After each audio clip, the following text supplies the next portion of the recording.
When you are a hostage, sometimes the greatest prison isn't made of walls, it's made of the mind. The Vietnam War still raged overseas. At home, America boiled with protests, counterculture movements, and radical groups demanding revolution. And in the middle of this storm stood a young woman. Just 19 years old, Patricia seemed ordinary. She lived in a modest Berkeley apartment with her fiancé, took college classes, shopped at local stores, and spent her evenings studying literature. Nothing about her quiet life suggested what was about to come. But Patricia was no ordinary student. She was the granddaughter of William Randolph Hearst, the newspaper tycoon whose empire shaped American media. The Hearst name meant wealth, power, and privilege. Yet Patricia chose a quieter path. No bodyguards, no mansion, just a small campus apartment. Petite, with long brown hair and a shy smile, she blended in easily. But Berkeley in the 1970s was no safe haven. Flyers for revolution lined the streets. Cafes buzzed with radical meetings, and underground groups plotted violence in the name of change. Patricia had no idea she was about to be swept into this dangerous world. In just days, she would be torn from her apartment and transformed from college student to one of the most infamous kidnapping victims in modern history. This is the story of Patricia Hearst. Patricia Hearst was at home in her small Berkeley apartment. The night was quiet, unremarkable. She and her fiancé, Stephen Weed, were relaxing after a day of classes, unaware their lives were about to be ripped apart. Suddenly, a loud crash.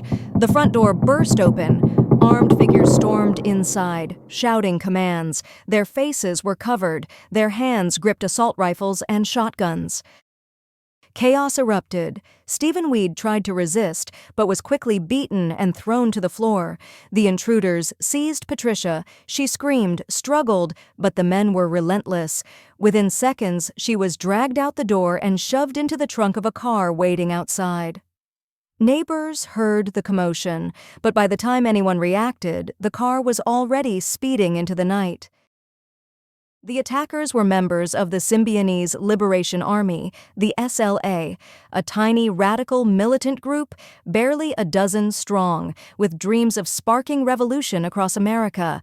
They claimed to fight racism, capitalism, and government oppression, but their methods were brutal: robbery, assassination, and now kidnapping. For the SLA, Patricia Hearst was more than a victim.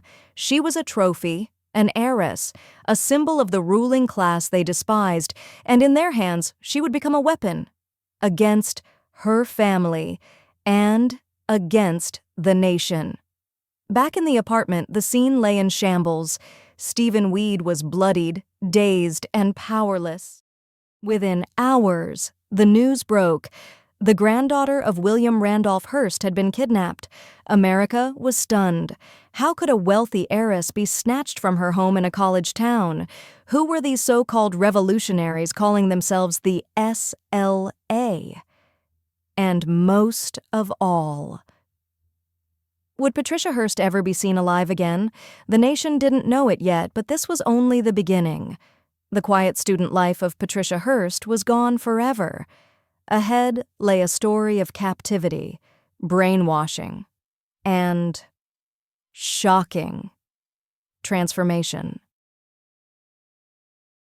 For Patricia Hearst, the nightmare began the moment the car door slammed shut. She was blindfolded, her hands tied, as the engine roared and the vehicle sped into the night. Every bump in the road rattled her body. Every second felt like an eternity.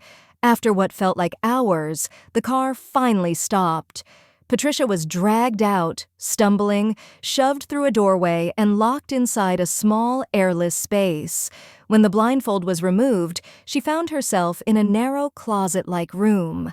The walls were bare, the air smelled of mildew. There was no bed, only a thin blanket on the floor. For days, she was kept there in isolation.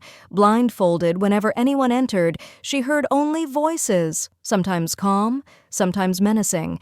The SLA members lectured her, interrogated her, and threatened her life. They told her she was nothing but a prisoner of war. that she embodied the corruption of her wealthy family, that unless she embraced their cause, she would be executed. The psychological pressure was relentless. Sleep was scarce, food limited. Instead, she was fed revolutionary tracts, political lectures, and theories of oppression.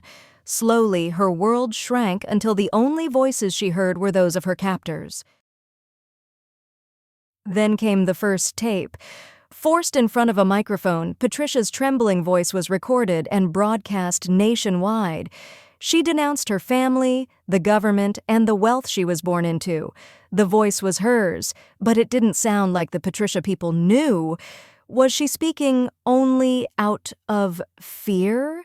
Or was she beginning to believe? The SLA used the chaos to their advantage. They demanded the Hearst family distribute millions of dollars worth of food to the poor. Trucks rolled out, handing groceries to thousands. Reporters swarmed the streets, turning the operation into a media circus. But even after the demand was met, Patricia was not released. She remained locked away, her indoctrination deepening with each day. For the Hearst family, the ordeal was unbearable. For America, the mystery grew darker. And for Patricia, the line between prisoner and participant was beginning to blur. It's been 2 months since Patricia Hearst was taken. The public expected a ransom demand or her release. Instead, what they got was a moment that stunned the entire nation. A bank in San Francisco was suddenly stormed by armed robbers. Surveillance cameras captured the chaos. Masked figures shouting orders, rifles raised, customers forced to the ground. Money was stuffed into bags as alarms blared. But then, something impossible. One of the robbers was Patricia Hearst. The grainy black and white footage showed her holding a machine gun, moving with the others as if she belonged. She wasn't just present. She was commanding, shouting orders, guarding the doors. When the tape was released, the world could hardly believe it. The kidnapped heiress, once thought to be a helpless victim, had become an armed criminal. Soon after, the SLA released another audio tape. Patricia's voice was calm, confident. She declared her new allegiance. She said she had joined the revolution. She had taken a new name, Tanya. The transformation was shocking. Was she brainwashed, threatened with death, or did she truly choose to fight alongside her captors? The media erupted with speculation. Some called it Stockholm Syndrome, the mind bending to survive. Others insisted it was choice, a betrayal of her family and her class. For her parents, the tapes were devastating. For the FBI, the case shifted from rescue mission to manhunt. And for the American public, Patricia Hearst was no longer just a victim. She had become the most unlikely outlaw of the 1970s. The girl who had once studied quietly in Berkeley was now Tanya, the revolutionary soldier. And she was only just beginning her life on the run. Was Patricia still a hostage? Or did she cross the line and become a willing revolutionary? After the San Francisco bank robbery, Patricia Hearst was no longer a missing heiress. She was a wanted criminal. Her face, once known only in high society circles, now stared back from FBI Most Wanted posters plastered across America. But Patricia wasn't hiding alone. She was moving city to city with the Symbionese Liberation Army. Every day meant a life on the run, switching apartments, using stolen cars, slipping past police checkpoints. The SLA lived like a guerrilla cell. Small apartments became bunkers, slogans covered the walls, rifles leaned against doors. Patricia slept on the floor among them, not their captive anymore, but one of them, and the crimes continued. Banks were robbed to fund their revolution. In one raid, chaos erupted. A mother of 4 was shot and killed. Patricia was there, holding a gun. Surveillance cameras caught her again. To the FBI, she was no longer just complicit, she was dangerous. To the public, the story felt surreal, the granddaughter of a newspaper tycoon, now an outlaw. But inside the SLA, there was no glamour. There was only paranoia, hunger, violence, police raids ending in gunfire. SLA members were dying in shootouts. But each time Patricia managed to slip away. Yet she stayed. Out of fear? Loyalty? Brainwashing?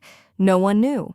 But one thing was certain: Patricia Hearst, once a quiet student, was now a fugitive, moving further from her old life with every passing day. For law enforcement, the manhunt intensified. For the Hearst family, the agony deepened. And for Patricia, the line between survival and choice was fading fast. Was she a victim of circumstance or a rebel by choice? By 1975, the manhunt for Patricia Hearst reached its peak. For more than a year, she remained America's most infamous fugitive, the kidnapped heiress turned revolutionary outlaw. But every run eventually ends. In San Francisco, the FBI moved in. Agents surrounded a small apartment linked to the remnants of the SLA. Inside, Patricia was found, not chained, not restrained, but living freely among the group. When she was arrested, the photographs shocked the nation once again. Gone was the soft, shy college girl from Berkeley. Her hair was cropped short. Her face looked hardened, almost unrecognizable. She was led away in handcuffs as cameras flashed. The trial that followed became one of the most sensational court cases of the decade. The prosecution painted Patricia as a willing participant. They showed the bank footage, the photos of her with a rifle, the tapes where she pledged loyalty to the SLL. To them, she wasn't a victim. She was a criminal who had chosen her path. But the defense told a different story. They described weeks of captivity, isolation, and death threats. They argued Patricia had suffered from Stockholm Syndrome, a psychological survival mechanism where hostages bond with their captors.